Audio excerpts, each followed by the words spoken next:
So everybody who starts to learn to study Lithuanian language eventually comes up to one specific problem that usually becomes the biggest problem and the biggest hurdle while learning Lithuanian language, and that is cases. Basically, which case to use when, like how to know in a specific situation what case do I have to use for the noun, for the adjective, the way they go together, how one needs to know, this particular case. And I'm here to tell you a little bit how to do it, right? Some specific situations when to do it. We have talked about this in the past, but I'm also going to give you a specific document, right? So first of all, like, you can download this document. There's probably a link in the description or in the pinned comment. Just click on this, download this. This is a free gift for me to you, just for learning Lithuanian language, right? So, and this document is called verb case government, right? So which case follows which verb, like a comprehensive reference, right? So there's a bunch of text in here that I'm not going to read. Like, you can read through this one, and but basically I want to show you how this one works. Like, for example, part one, it's genitive-governing verbs. So for example, if I look at a particular verb like norėti, right? Norėti, which is to want. To want of something, right? So, for example, therefore, if I say noriu vandens, right, which means I want some of the water, I want some water, noriu vandens. Again, reikėti, to need, I need money, I need some of the money, I need some money, man reikia pinigų. When you have some or of something a little bit, you're usually going to have genitive, even if it's a direct object in the sentence, because usually when we have a direct object of the sentence, let's say, for example, we have a simple sentence, right? Like, I don't know, I always use the same one, like Antanas likes apples, right? So what is the action doer of that sentance? That is Antanas, like subject, right? Then the predicate is the action that he's doing. He likes apples. That's the verb, right? That's the action. And then what he likes usually is like the object of that liking of that verb. And in this situation, it's apples, right? And it depends. Like, for example, if it's plural, then it's accusative in this situation, right? And we have various different combinations depending whether or not if it's accusative or genitive, plural, not plural.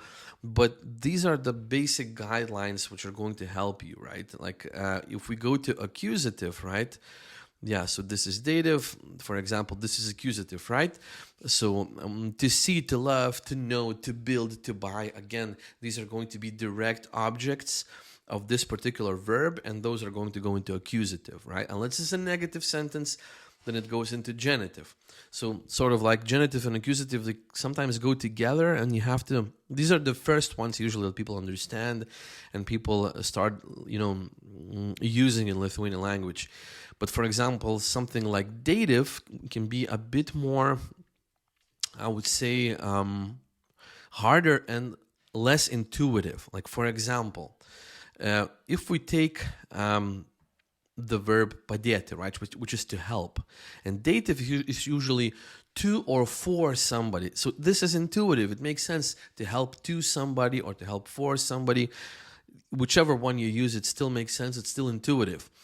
For example, sakyti, to tell, for. But for example, let's say patikti, which is to please or to be liked. Now that doesn't always make sense, like to use dative in this situation, because we have this man patinka, which is a structure that we don't have in Lithuanian, in English language. We have it in Spanish, like me gusta and so forth, but we don't have it in English language, right?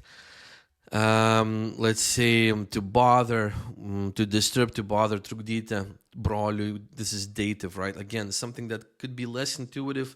If you're strictly coming from English-speaking background, it can be less intuitive, and this is a good chunk of verbs to know. Just have it a bit easier to learn. With these particular verbs, you're going to almost always go into dative. Then we have accusative, we talked about this one, and then we have instrumental, right? Which is, again, not always intuitive. Instrumental basically means that you're using it as a tool, as an instrument of something. So, for example, if you're saying like to drive, or to rather to ride a bus, for example, right? So it makes sense to think in your head that you're using this as a tool, therefore it's in instrumental, right? Važiuoti autobusu, kuo, right? But, for example, domėtis, to be interested in, and I'm interested in history. This is istorija. Again, instrumental, as if I'm interested in history and I'm using history as a tool or instrument of my interest. Again, it doesn't always make sense. You're not going to always going to find this sense intuitive, like, for example, rūpintis, to take care of. Again, like, I'm taking care of, like, in the sense that she takes care of her parents, right? But she's using it in instrumental, as if she is using parents to take care with, which doesn't make sense at all. But that's the way we use it in Lithuanian language, and it's something, that's very intuitive to us because we speak it every day. We use these every day, but this really can be less intuitive, as I said, for someone who is coming, especially from like native English background, and not like a Slavic language or something that has a little bit of endings, a little bit of cases. It can be really unintuitive, right? And this document, this sort of like a tool, again, no pun intended, can help you here to just know that with some specific verbs have a specific combination of a noun, okay? Yeah. And we have locative, and locative is more of an intuitive one because it's usually in time or in physical location. Like, for example, stovėti, to stand, stovi kieme, the car is standing in the yard. That's, as I said, usually it is intuitive, right? So yeah. Again, I have some same verb, different case, different meaning type situations here.